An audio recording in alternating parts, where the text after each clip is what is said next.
Thank you, Tammy. Thank you, Chief. It is a real honor for me to be here amongst you to mark this important day of truth and reconciliation here on the land in beautiful Lac L'Orange.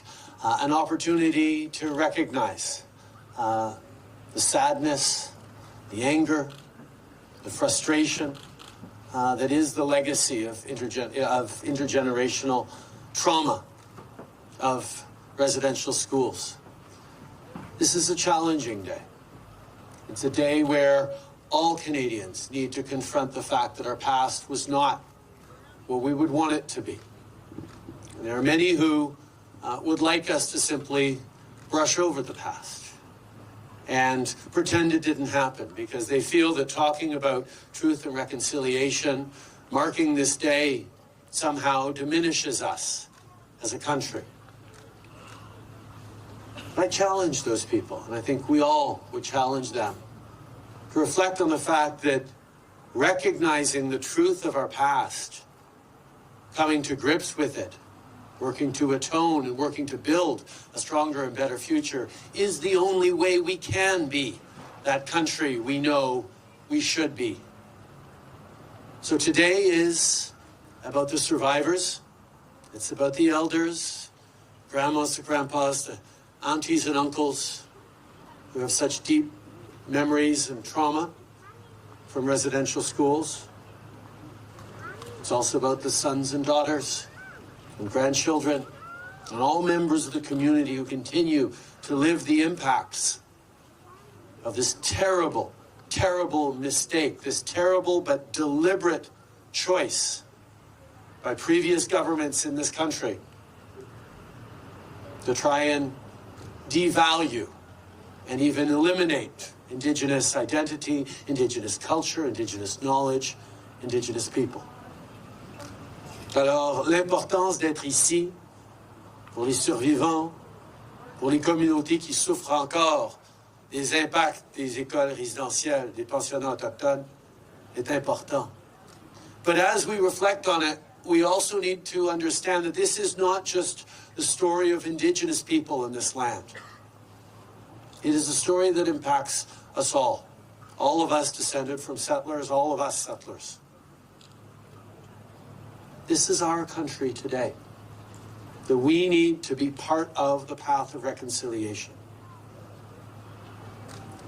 We know well that the goal of residential schools at the time was to teach Indigenous kids that their language had no value, that their culture and their knowledge had no value, that their very identity had no value in this country and to this land. Fortunately, they failed.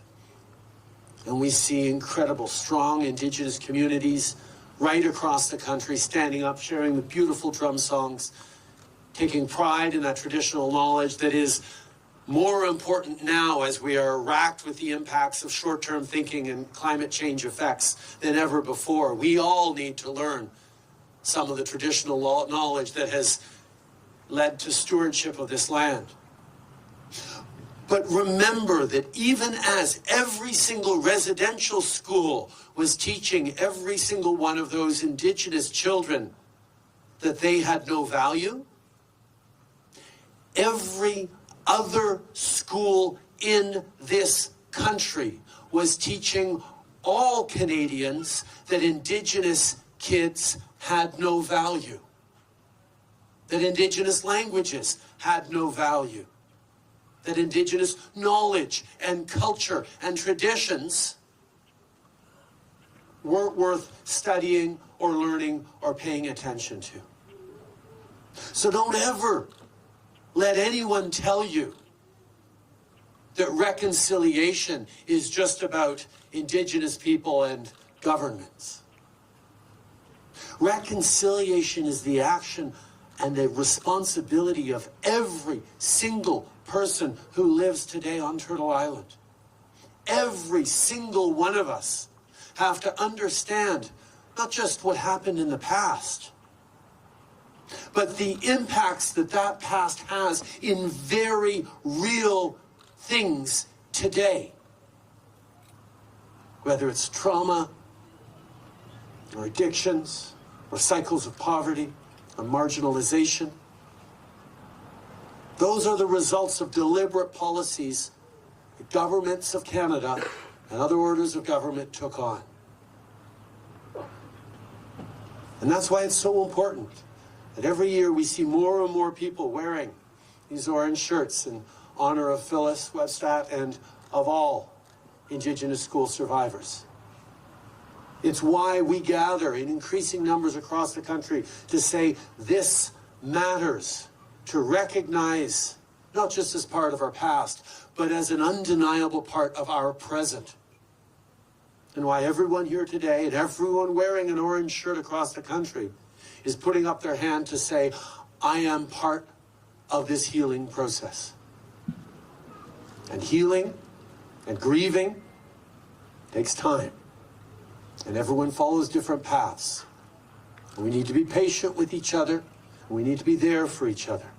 But we need to keep doing the work every single day of building that better future for all who share this land. Tammy was speaking about that conversation back in 2016 where you talked to me about the Wellness Center. And for me, it was such a concrete demonstration of the path forward that we need to take. It's not about the government deciding what to do or, telling you how to heal. It's about the government being there with $12 million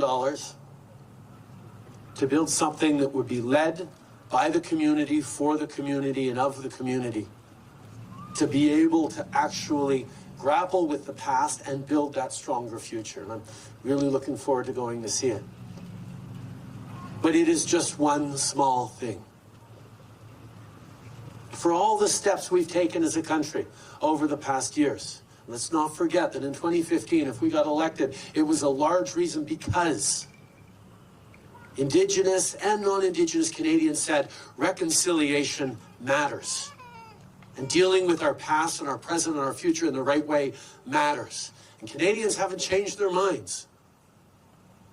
People still know this is an essential part of who we are as a country as we move forward.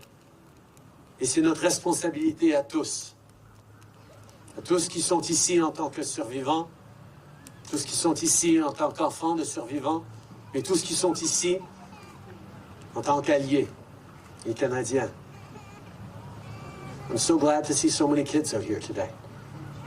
It was important for me that I come out with my son Hadrian, because I wanted him to understand not just the challenge and the challenges and trauma of the past, but also the strength and vibrancy of this community, of Indigenous communities and people across the country.